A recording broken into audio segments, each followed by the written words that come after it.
melihat hasil penyelidikan dan menyatakan bahwa 2 orang staf ahli pemerintah Provinsi Sulawesi Tengah, Kasman Lasa Yuliansa, masih dapat menghirup udara segar alias keduanya tidak ditahan atas kasus penyelewengan dana pembangunan gedung wanita yang menelan dana miliaran rupiah. Salah seorang pengamat kebijakan publik, Imam Sofyan, angkat bicara.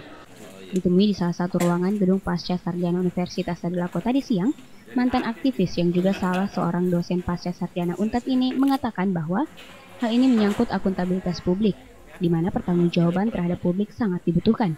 Kemudian asas kepatutan atau etika birokrasi, di mana ketika terdapat pelanggaran harus secepatnya diselesaikan agar tidak mendapat tanggapan buruk dari masyarakat yang dapat mempengaruhi kinerja pemerintah itu sendiri.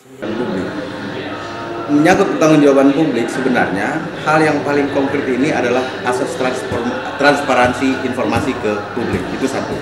Di sisi lain, menyangkut asas kepatutan dalam hal ini etika birokrasi. Etika birokrasi, saya kira jika ada pelanggaran lalu kemudian ini harus dikelirkan biar publik tidak mendapat presiden buruk terhadap mempengaruhi kinerja leader. Dalam hal ini adalah penegak hukum dan kemudian provinsi sendiri, kira-kira begitu.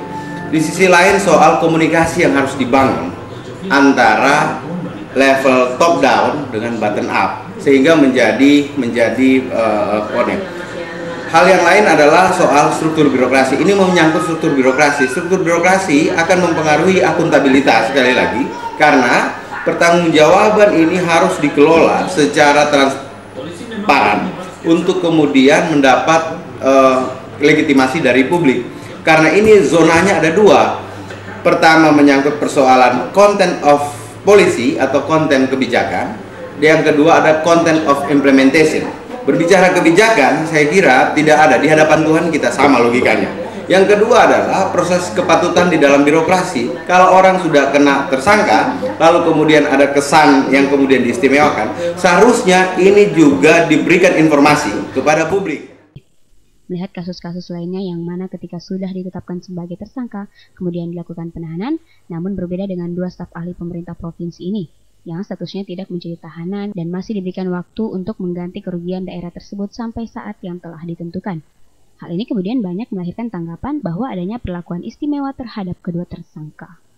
Tika Kumala, Nita Ardi, Palu TV, Non Patolel.